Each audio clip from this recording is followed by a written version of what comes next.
Ассалому алайкум ва раҳматуллоҳи ва баракатуҳ. Бародарони ба дил наздику ба чашм дури бобо, зиндаву сарбаланду хонобод бошед. хуб, соати 4 нашида буд, 3:54 дақиқа буд. бедор шидам, хестам, таҳорат кардам, ама хай намоз хондам, зиракат намози таҳорат кардам ки соат 4 гузашт. 4:25 фарза дар масҷид вай мекунам, ама такбира мегам. хестам, хай марам зиракат намози шукри вузу хондам. хуб, суната хондам, майда bir рафтам сини масҷид. рафтам масҷида одам кам. соати 4:25 дақиқа қомата гуфтам, хай мулло пеш даромад, хай намоза хондем. масҷиди калон, не ки намозхона кам, як ним саф шидем. куҷодаем охи? ношигирӣ амрӯз ту нашава, мегем бобо то далави кӯ масҷид биро. охи на масҷид рафтам ку нестан, охи намозхона нестан. ва дар ин масҷиди мо не, аз рӯи ту дони худо саҳарёт лӯбои масҷид бирен бибинед чанд қа намозхонаай. гап мезанед. ту ки мисол таъна маломат мекунӣ, мара инами ҳозир ҳами навора тамошо ку, зери ҳами комментария бинавис. агар ту намози саҳарра бихонӣ ку, ту ин қадар дашном ақорат намекунӣ. ягон айхид мисол калон, айхид калон, айхид майда даҳанат пок мешавад. шарм медорӣ барои як каса мисол дашном ақорат кардан. ту гуфти у марда ку қумта нашуштаёлӣ, мехези комментария менависӣ. бобо фақат разбор мекунад. то мурдан наку разбор мекунам ба ҳамин ном муҳтарамо. валлоҳи биё қасам нахӯрам саҳари рӯза, ту агар намози саҳарра хонда бошӣ ку, дилит кушода мешавад, чеҳрат кушода мешавад. дар ин олама тамошо мекунӣ ки як меҳру муҳаббат нисбати зиндагӣ, нисбати мардум дига мешавад, нисбати ватан дига мешавад. агар намози саҳарра бихонӣ, ута лағча кунам, намози саҳарра аҳн мехонӣ, боборо фақат таънаву маломат мекунӣ. анҷа қуръон, хай ки ман масҷид омадам, қуръона мехонам. қуръона ҳарфи кирилликӣ қати мехонам, ҳарфи арабӣ қати наметавонам хонда. шукрона мекунем ки аллоҳи меҳрубон мана ин хуб ба мо қуръона ба ҳарфи кирилликӣ мисол чоп кардан, пешкаши мо бесаводо кардан. ва шумо таъна малумат мекунед ки қуръона ба ҳарфи арабӣ бихонам. ҳарфи арабиро надонам, аз сари гуруи дод бихонам. шукр мекунам. агар ҳамира печат намекардан, ҳарфи кирилликӣ қатӣ айгиҷо қуръона нохунда мемирда мерафте.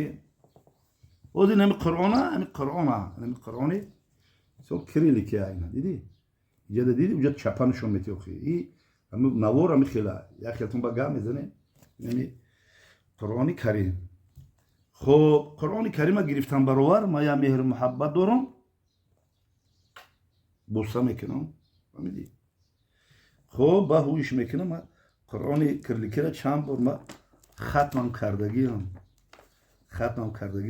бениҳоят хирсанд буда ай вақте ки бомада. ва дар иҷадам дар қуръони кирилликӣ ман ҷа ҳарфҳои арабирам ҳастай, ҳарфҳои кирилликирам ҳастай.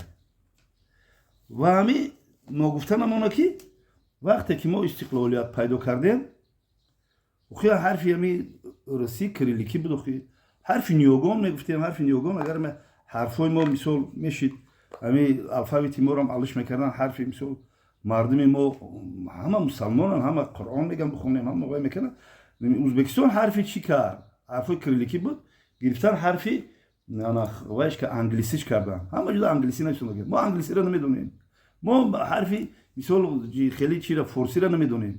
ҳамун давраи қадиме, ҳамун даврае ки چی بود SSR بود همون دوخی خیلی میرن حرفی چی میکردن حرفی انا مثل فارسی میکردن بچه ها میدونستن میخوندن خیلی میخواستن قرآن که ما با قرآن میگیم بمبریم قرآن باید در سوره یاسین وقتی ملک الموت جان قبض میکنه که حلق میکشه میگیره ولی بسری شما فقط مسلمانان جوان رو و میکنن قبض روح انا حرفی اگر این خیلی فارسی میشه همه حرفی ما مثل استقلالیت پیدا کردیم حرفی فارسی نکردیم و حرفی فارسی کنیم ما جونمون برای اسلام و برای قرآن میتین که آخی خشوتن میخوندیم حرف میخوندیم اما حرفی لینی حرفی همون کریلیکی من نمیدونم خیلی من فکر که من بیان میکنم یکی شگره که مثلا هم چی را کردن همی قرآن حرفی کریلیکی خطی برو ما میخونه خب با اشکی میمونم برای افتو شما تمام معلومات میکنم من ویدیو بابیگی میکنم اینم یک کاروکه پاتینکر موندم یا سرچوق موندم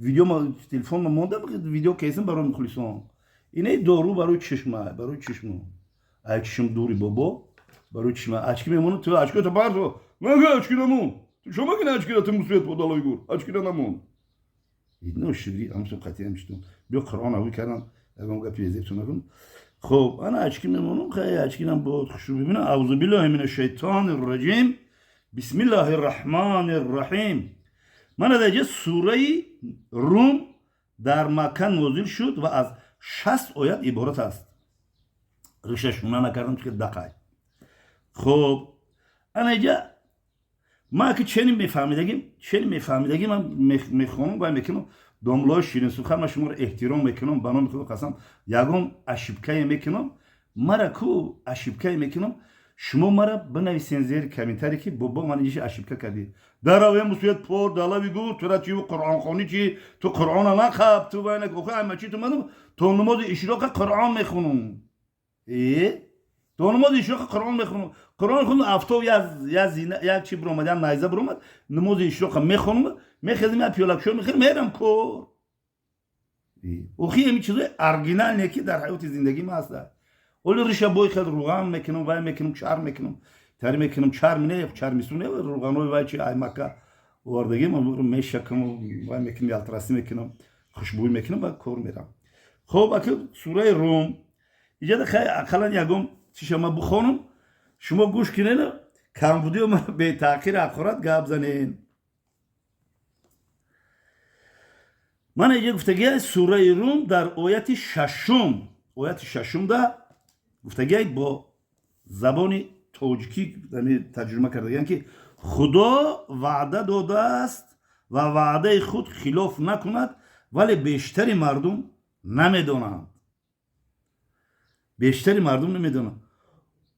خب آیا با خود آنها با ظاهر زندگی دنیا آگاهند و از آخرت بخبرند آنها با ظاهر زندگی دنیا آگاهند یعنی که به همین دنیا آگاهند و از آخرت بخبرند همین بعضی مردم خب خدا وعده داده است که یعنی که اینجا که بسیار آیاتش بسیاره که ما میبریم بعد مردن ما زنده میشویم شما میدونه ما اون نفرایی میدونم که ایمانشون چنان ضعیفند که میگن او دنیا کی اومد او دنیا میگه خیلی مردی میره دیدی وحدانیت خدا را نمیشناسن همین مسلمان رواکیان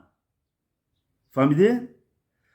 اوخی هر یک سخنی ما هر یک کار و کرداری ما پرسیده میشه پگاه فردا روز قیامت ما زنده میشیم گروه ها میخزیم الله مهربان خودش ما و شما رو میپرسه برادرها تو گرم شدیم که نور درازی بد شدیم زنده و سربلند باشین میخوام که قرآن بخونم خیلی خداوند به ما داده که حرفی کریلیکی را میدونم حرفی کریلیکی خطی میخونم از سخن میکنم حاضر نور درست شد میخیزم افتوی هم عیزه برویه خیلی قرآن را میخونم که ولی دوام میتونم که چند باشید ختمم کردگیم حرفی کریلیکی خطی خیلی که او آفریدگار او خدا یکتا نمیدونم اینو خوندن شد خیلی حرفی کریلیکی خطی بخونم خوب نیست ولی تو بام تعلیم که بمبر مسویت حرف عربی قد میخونم حرف عربی قد نمیدونم کی تو حرف عربی قد ان شاء الله حرکت میکنم زیر کمیتر بنویسین زیر کمیتر بنویسین به دشنام به حقرا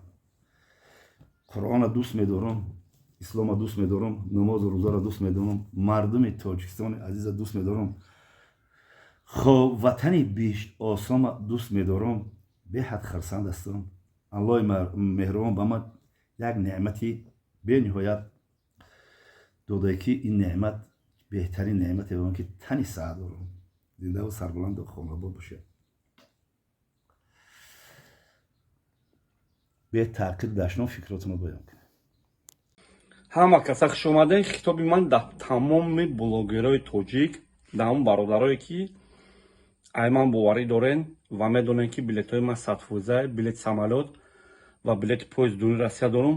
айман ки боварӣ дошта бошед инами навора гирен дар каналотон монед ягон хижала ба намезанам. номерои ватсапи ман +7 910 48 676. бояд борга номери ватсапа такрор мекунем. +7 910 48 676. дар охири видеотон монед. ман иҷозат метаҳем. аллоҳ ҳаматон нигаҳбон боша. ман дар хизмати шумо мардуми тоҷик ва тоҷикзабон блогеро инами навора дар каналотон монед ки мардум ай одами боварӣ гиранд билет ай архи машинико мегиранд баъд дар ними раҳ мемонанд. обод ва сарбаланд бошед.